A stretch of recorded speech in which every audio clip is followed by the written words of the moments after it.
नमस्कार, स्वागत है आपका हॉर्नबिल टीवी भारत पर। आइए एक नज़र डालते हैं अब तक की खबरों पर। उत्तर प्रदेश के मदरसों से जुड़े लोगों का प्रांतीय सम्मेलन लखनऊ के इंदिरा गांधी प्रतिष्ठान में आयोजित किया गया। सम्मेलन में अल्पसंख्यक कल्याण मंत्री ओपी राजभर ने शिरकत की और मदरसा शिक्षा से संबंधित समस्याओं को सुना। मंत्री ओपी राजभर ने आश्वासन दिया कि फाजिल और काबिल डिग्री से जुड़े वेतन और अन्य समस्याओं का जल्द समाधान किया जाएगा।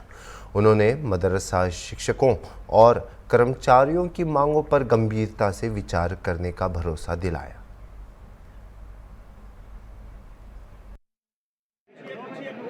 कि आज जो बैठक का उद्देश्य लोगों से सुप्रीम कोर्ट के फैसले के बाद लोगों से सुझाव मांगे जा रहे हैं कि मदरसे में बेहतरी के लिए क्या किया जाए, कैसे किया जाए, उस पर सुझाव लोगों से मांगे गए हैं।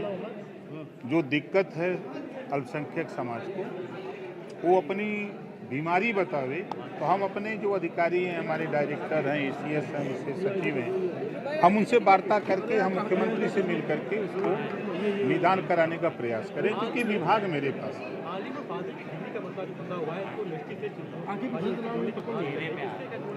नहीं, देखिए मेरा प्रयास है, मेरी कोशिश हो रही है कि हम जब से शपथ लिए तब से कह रहा हूँ कि मैं ज़मीन तलाश रहा हूँ एक यूनिवर्सिटी खोलने के लिए। जिस तरह यूपी बोर्ड और सीबीएसई बोर्ड है, उसी तरह मदरसा बोर्ड का गठन करके वहीं अटैच करा दिया जाए यूनिवर्सिटी से और एक रूपता लाई जाए। अगर कामिल और फाजिल की बात आपने की, डिग्री के बाद कहीं उसकी मान्यता नहीं है। अगर वो नौजवान कहीं देश में नौकरी के लिए अप्लाई करता है तो मान्यता नहीं है, तो वो मान्यता कैसे हो, इस पे हम सब लोगों को मिल करके एक नया नियम बना करके, नियमावली तय करके और उस डिग्री की उपयोगिता हो, ये हम और हमारी सरकार चाहती है। सैलरी भी नहीं आ रही है। सैलरी अगर नहीं आ रही है तो मेरे संज्ञान में बात आती है तो हम तुरंत सैलरी दिलाने का भी काम करते हैं। और जो अब तक नियमावली रही है, उस नियमावली में कहाँ कहाँ कमी है, अब लोगों से मिल रहे हैं, लोगों को बुलाए हैं, ये बताएंगे, उस आधार पे हम उसमें काम करेंगे। मंत्री जी, संस्कृत महाविद्यालयों को संपूर्णानंद विश्वविद्यालय से जोड़ा जाता है, तो उर्दू के जो मदरसे हैं उनको क्यों नहीं फारसी विश्वविद्यालय से जोड़ा जा रहा है? भाई, हम तो कह रहे हैं कि वो नहीं जोड़ रहे हैं, तो हम तो यूनिवर्सिटी खोलने के लिए तैयार हैं। हम तो प्रयास कर रहे हैं कि यूनिवर्सिटी खुले और पूरे मदरसा जो जितने भी चल रहे हैं हम वहीं अटैच करना चाहते हैं। काहे को आप परेशान है, थोड़ा धैर्य रखिए, लंबी बीमारी है। चलिए। सीतापुर शहर के सिटी स्टेशन से जीआईसी चौराहे तक अतिक्रमण हटाने के लिए प्रशासन ने बड़ी कार्रवाई की है। पीडब्ल्यूडी, नगर पालिका, राजस्व विभाग और पुलिस फोर्स की मौजूदगी में बुलडोजर चलाकर पुराना सीतापुर इलाके में लगभग 1.5 किलोमीटर तक सड़कों को अवैध कब्जे से मुक्त कराया गया है। कार्यवाही के दौरान कुछ रसूखदार अतिक्रमणकारियों ने कार्रवाई रोकने की कोशिश की और अधिकारियों से बहस की, लेकिन प्रशासन ने कड़ी कार्रवाई करते हुए अतिक्रमण हटाने का काम जारी रखा। प्रशासन ने स्पष्ट किया है कि अतिक्रमण के खिलाफ यह अभियान लगातार जारी रहेगा ताकि सड़कों और सार्वजनिक स्थलों को अवैध कब्जों से मुक्त किया जा सके।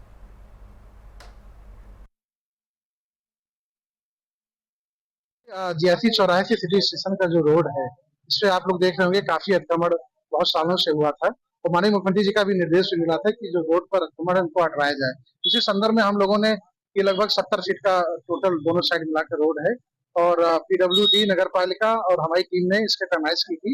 जगह जगह आप लोग देख रहे होंगे लाल निशान भी लगाए गए थे कि कितने मीटर तक जो है, तो हम लोगों ने नोटिस भी दिया था और लगातार अनाउंसमेंट हो रहा था कि आप लोग अपने आप को हटवा लीजिए।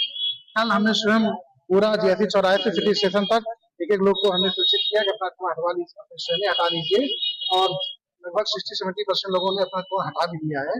जो कुछ शेष बचे हैं उन्हीं को हटाने की कार्रवाई की जा रही है। छोटी दुकानों पर बुलडोजर क्यों चला जाए, बड़ी दुकानों पर अभी अगर आप देखेंगे, अभी इसका सिटी स्टेशन हम लोगों ने शुरुआत किया है। जो भी इसके हद में आएगा 70 फीट के, चाहे छोटा हो बड़ा हो, सबको हटाने का कार्य किया जाएगा। किसी तरह कोई भेदभाव नहीं किया जाएगा। सिटी स्टेशन से जीआईसी चौराहे तक। भ्रष्टाचार के खिलाफ भारतीय किसान यूनियन ने जवाहर भवन पर धरना प्रदर्शन किया। इसमें लखीमपुर और सीतापुर से आए किसानों के साथ महिलाएं भी शामिल हुई। संगठन के राष्ट्रीय अध्यक्ष राजू गुप्ता ने आरोप लगाया कि नलकूप विभाग में किसानों को निःशुल्क बोरिंग और ईंधन पर दी जा रही सरकारी छूट में भ्रष्टाचार हो रहे हैं। किसानों को मानक वाला पाइप और सुविधाएं नहीं मिल रही हैं, जबकि उनके खातों से पैसे कट गए हैं। प्रदर्शनकारियों ने इस मुद्दे पर जल्द कार्रवाई की मांग की है। हमारी जो नलकूप विभाग है लघु सिंचाई, इसमें किसानों को निःशुल्क बोरिंग और 25,500 रुपये इंजन पे छूट सरकार दे रही।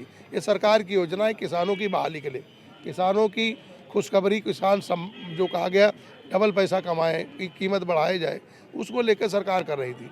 लेकिन ये इनके जो मुख्य अभियंता जो हैं इसके लघु सिंचाई, इनके अधीनस्थ जो कर्मचारी हैं, जैसे वो बोरिंग को हमको पैसा मिलता है उसमें आधा दे रहे, पाइप घटिया दे रहे, जो पाइप मानक वाला वो पाइप नहीं दे रहे, बोरिंग के लिए जो मशीनरी देनी है इंजन, तो फील्ड मार्शल का 35,000 रुपया कीमत है, 25,500 छूट हो गई और 17 से 20,000 ये किसानों से ले रहे हैं अलग से। और जीएसटी जो बोरिंग का पैसा है तो पूरी जीएसटी को गायब कर रहे हैं। और तमाम ऐसे किसान हैं जिनको ना बोरिंग मिली, ना इंजन मिला और पैसे उनके खातों से भी कट गए। तो आप लोग क्या आश्वासन मिला अंदर? अभी कुछ नहीं, अभी तो आए हैं, हमको मालूम नहीं था कि यहाँ जुडिशल जज भी बैठते हैं, तो हम लोग न्यायपालिका का सम्मान करते हैं। अपने लोगों वहाँ गए थे तो उन्होंने कहा कि इंदिरा भवन क्यों आए, जहाँ इधर चले जाओ। इधर लोग आए तो कहीं यहाँ ठीक नहीं, तो हम कहे जहाँ आपको तकलीफ न हो, हम तो शांतिपूर्वक अपनी बात रखने। पहले आपने आवाज उठाई तो कहीं से आपको नहीं, कोई नहीं, लखीमपुर में सीतापुर में कुछ नहीं न्याय मिला, तब यहाँ मुख्यालय आना जिला पड़ा। स्तर पर जो अधिकारी हैं उनकी ना तरफ से कोई कोई कार्रवाई नहीं वैसा नहीं। कांग्रेस नेता राहुल गांधी ने दिल्ली में संभल हिंसा में मारे गए युवकों के परिजनों से मुलाकात की। उन्होंने बिलाल, रुमान, अयान और कैफ के परिवारों से मिलकर घटना पर विस्तार से चर्चा की। इससे पहले राहुल गांधी ने संभल जाने की कोशिश की थी, लेकिन पुलिस ने उन्हें गाजीपुर बॉर्डर पर ही रोक दिया गया। अब दिल्ली में मृतकों के परिजनों से उनकी मुलाकात संभव हो पाई है। राहुल गांधी ने पीड़ित परिवारों को न्याय दिलाने का भरोसा दिलाते हुए कहा कि कांग्रेस उनके साथ खड़ी है। तहसीन ये मरे हैं, उनका नाम क्या था? कौन थे आपके?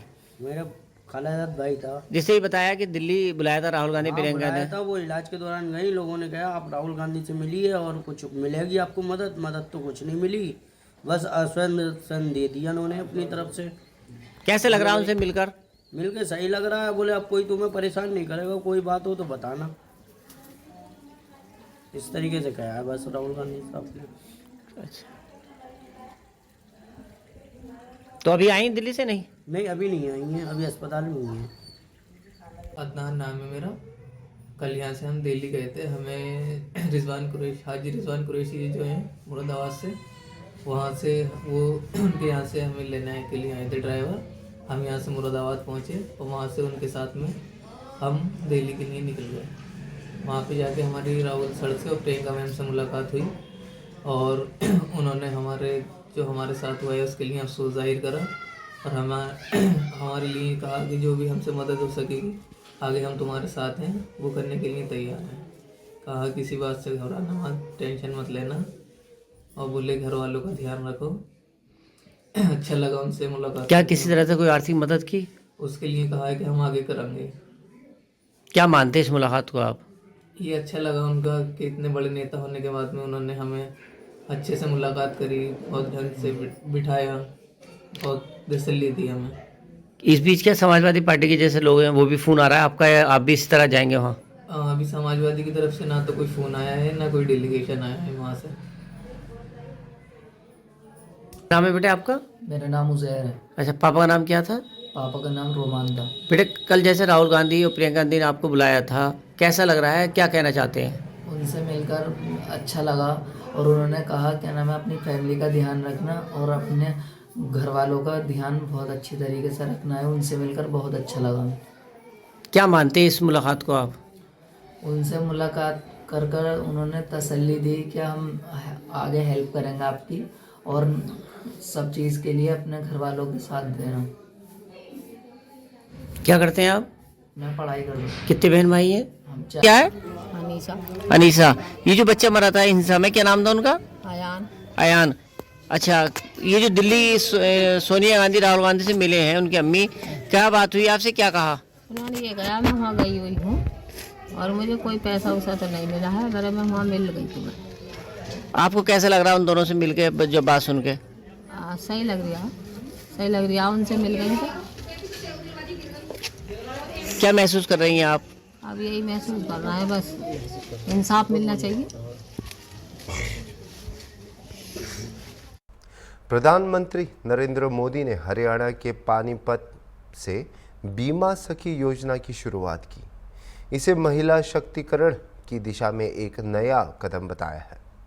2015 में शुरू किए गए बेटी बचाओ बेटी पढ़ाओ अभियान का जिक्र करते हुए उन्होंने पानीपत को महिला शक्ति का प्रतीक बताया। इस अवसर पर पीएम मोदी ने करनाल में महाराणा प्रताप भागवनी विश्वविद्यालय के मुख्य परिसर का वर्चुअल उद्घाटन भी किया और हरियाणा, कर्नाटक, त्रिपुरा, उत्तर प्रदेश और हिमाचल प्रदेश की 5 महिलाओं को बीमा सखी नियुक्ति पत्र सौंपे। देश भर में कुल 25,000 बीमा सखी नियुक्ति पत्र वितरित किए गए हैं।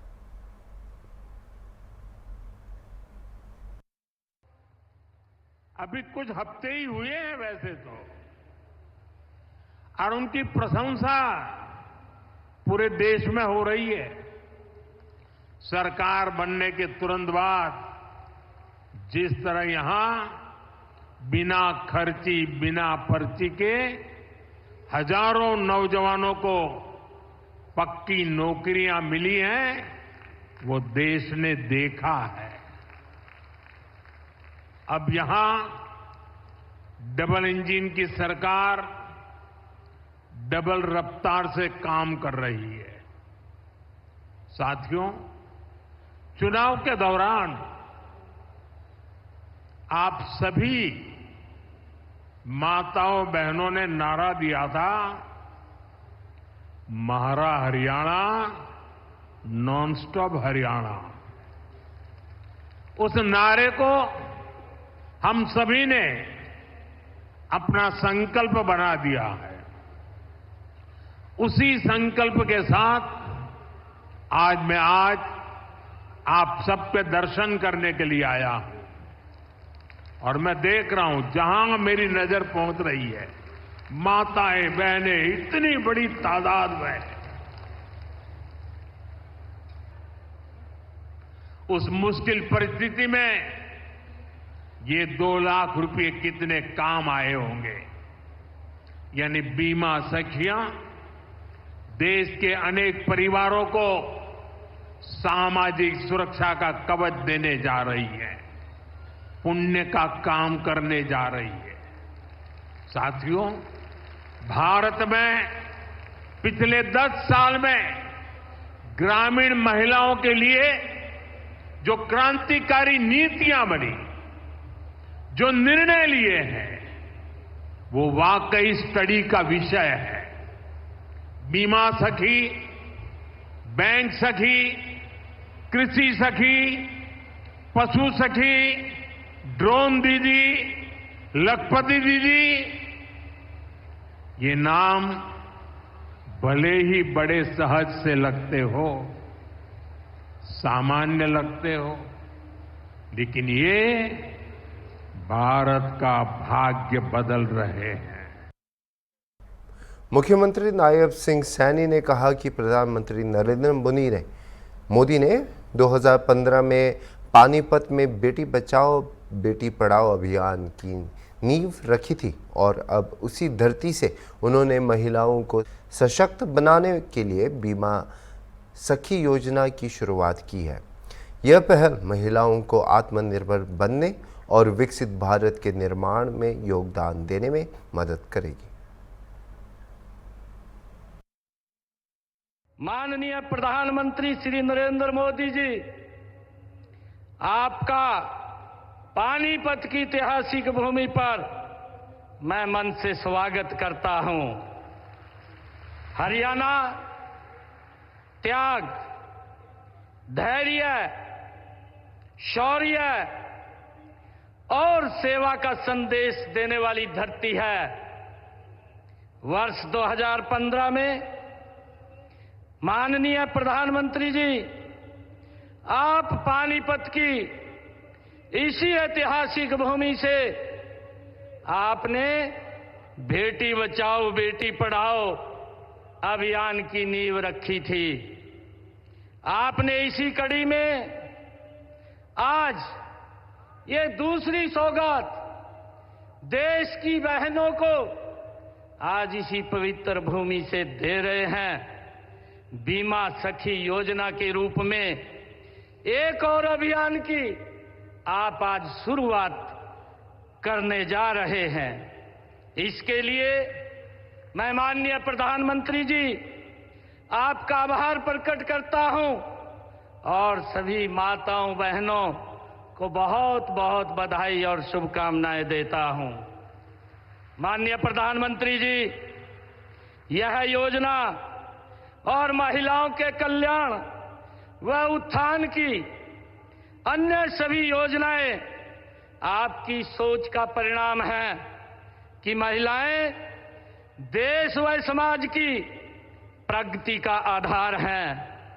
माननीय प्रधानमंत्री जी, आपने अपने शब्दों में कहा था, अगर भारत को विकसित करना है तो वह तब होगा जब इस देश की 50% जनसंख्या, जो कि नारी शक्ति है, यह सक्षम हो गई है। अगर वह देश की मुख्य धारा में आगे। आदरणीय प्रधानमंत्री जी, इसी प्रकार युवाओं के कल्याण के लिए रोजगार व कौशल विकास के कार्यक्रम चलाए जा रहे हैं। हमने अपने तीसरे कार्यकाल की शुरुआत में बिना पर्ची बिना खर्ची के 26,000 युवाओं और बेटियों को सरकारी नौकरी देने का काम ये हमारी सरकार ने किया है। मुझे खुशी है आदरणीय प्रधानमंत्री जी, मैं आपका विशेष धन्यवाद करता हूं कि आपने गत 29 अक्टूबर को रोजगार मेले में हमारी हरियाणा की इस पहल की सराहना करके हमें प्रोत्साहित किया है। हमने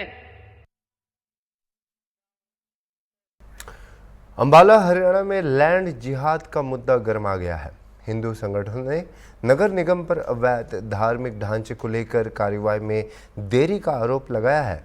संगठनों ने संयुक्त आयुक्त को ताला और चाबी सौंपते हुए प्रशासन की निष्क्रियता की आलोचना की है, जबकि अदालत ने पहले ही निर्माण को अवैध करार दिया था। संयुक्त आयुक्त पंकज ने कहा कि यह क्षेत्र हरियाणा शहरी विकास प्राधिकरण के अंतर्गत आता है और दोनों विभाग मिलकर कार्रवाई की तैयारी कर रहे हैं।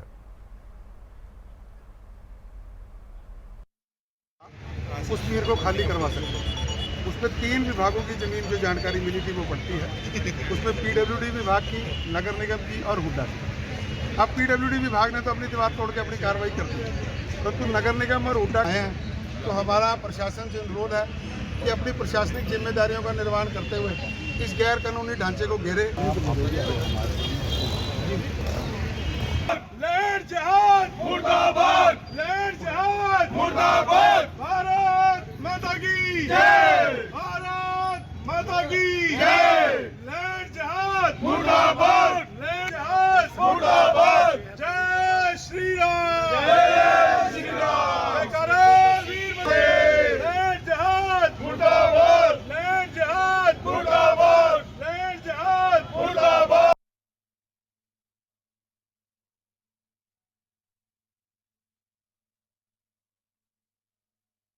देखिए, पूर्व निर्धारित कार्यक्रम के अनुसार हम लोगों ने नगर निगम और हरियाणा शहरी विकास प्राधिकरण को पंचायत भवन के सामने जो अवैध कब्जा करके पीर बनाया हुआ है उसको हटाने के लिए 15 दिन का उपयुक्त समय दिया था, परंतु बड़े अफसोस के साथ कहना पड़ रहा है, अभी आज तक भी उस पर कोई कार्रवाई नहीं हुई। माननीय अदालत के आदेशों के बावजूद भी ये लोग अपनी प्रशासनिक जिम्मेदारियों को निर्वहन करने से भाग रहे हैं और इसके लिए विश्व हिंदू परिषद और बजरंग दल के लोग निरंतर प्रयासरत हैं कि ये जो अवैध ढांचा करके बनाया हुआ है इस अवैध ढांचे को उठाया जाए और उसी के तहत आज हम लोग नगर निगम कमिश्नर को उनके दायित्वों के निर्वहन ना करने के लिए, उनके ऑफिस अरेस्ट करने के लिए पूर्व निर्धारित कार्यक्रम के अनुसार यहाँ आए हैं। और हमें अब इस प्रशासन से लगभग लगता है कि कोई उम्मीद नहीं है कि ये लोग कुछ काम करेंगे। हमें संघर्ष का रास्ता अपनाना पड़ेगा। इन्हीं बातों को ध्यान में रखते हुए हम लोग इन सब अधिकारियों को अदालत की अवमानना का नोटिस पहले से दे चुके हैं, क्योंकि हमें पता था कि ये निकम्मे और नकारा अधिकारी हैं और अपने दायित्वों का निर्वहन नहीं करेंगे। तो आज हम लोग यहाँ बात करने आए हैं, ताला लगाने आए हैं। देखते हैं क्या होता है, इसके बाद ये संघर्ष आगे जारी रहेगा। अगर कोई भी जो प्रशासन है वो उस पर कार्रवाई नहीं करते तो आप लोगों की अगली रणनीति क्या है? देखिए, मैंने बताया कि हम लोग इनको अदालत की अवमानना का नोटिस पहले से दे चुके हैं। हमारे पास सारे ऑप्शन खुले हैं। हम अपने लोकतांत्रिक तरीकों का प्रयोग करते हुए धरना प्रदर्शन भी करेंगे और साथ साथ न्यायालय से भी अपनी कार्रवाई को आगे चला के रखेंगे। तो आज आप लोगों का समाज एकत्रित हुआ है, क्या मांग आप लोग कर रहे हैं और क्या कुछ रणनीति जो है वो रही है? जय श्री राम, जय गौ माता की। आज हम 22 तारीख को पहले कमिश्नर साहब को वो देके गए थे ज्ञापन और 15 दिन का टाइम था, लेकिन बीच में हमारी एक शोभा यात्रा होती है सूर्य दिवस की, उसमें हम बिजी थे कार्यक्रम में। अभी 2-3 पहले भी हमने बोला था कि 10 तारीख लास्ट टाइम देके गए। अब 10 तारीख आज होगी, 9 तारीख तक का कमिश्नर साहब का टाइम था और आज कमिश्नर साहब को अरेस्ट करने के लिए ऑफिसर अरेस्ट करेंगे। तो सभी साथी आए हुए हैं, बजरंग दल के युवा साथी हैं, हमारी पंच मेंबरी जो कमेटी वो आई हुई है और जो भी आप की सनातनी हमारे जो भी साथी हैं वो सभी आए हुए हैं। तो अगर अब प्रशासन नहीं कुछ करता है तो क्या आप लोग? देखो, ये अवैध कब्जा है, इसमें प्रशासन ने कार्य करना पड़ेगा। जो समय लग रहा है ये गलत है, जो मलिन का रवैया है ये गलत है। बाकी हमारे को वो कोई नाराजगी नहीं है। मेन नाराजगी है कि इसमें समय क्यों लग रहा है। जब उनके पास में कोई कागज नहीं है, हमारे पास में सारी चीजें हैं, तो उसको कार्य को पूरा करो। पीडब्ल्यूडी ने अपना कार्य कर दिया, बाकी आपका रहेगा, आप भी पूरा करो उसको। यही है हमारा, और कोई वो नहीं है। हिंदू समाज को कार्रवाई ना करने के आरोप लगा रहे हैं, क्या कुछ? नहीं, एक्चुअली कार्रवाई तो हम कभी ऐसा नहीं है कि नहीं करते। बात ये पीर बाबा जो हैं उनके एंक्रोचमेंट का मामला है। जो वो ज़मीन है, अभी हमारे एक्शन साहब ने बताया है, वो उसके जो ओनरशिप है वो HSVP के अंडर है। जो मेंटेनेंस है वो म्युनिसिपल कॉर्पोरेशन करता है। अब उसके लिए हमने EO HSVP को लेटर लिख दिया है कि अकॉर्डिंग टू यूर सेक्शन आप इस पर कार्रवाई कर दीजिए, you being the owner of this land. तो हम उनसे कोऑर्डिनेट कर रहे हैं, इस पर कार्रवाई हो जाएगी। अभी के लिए इतना ही और खबरों के लिए आप देखते रहिए हॉर्नबिल TV।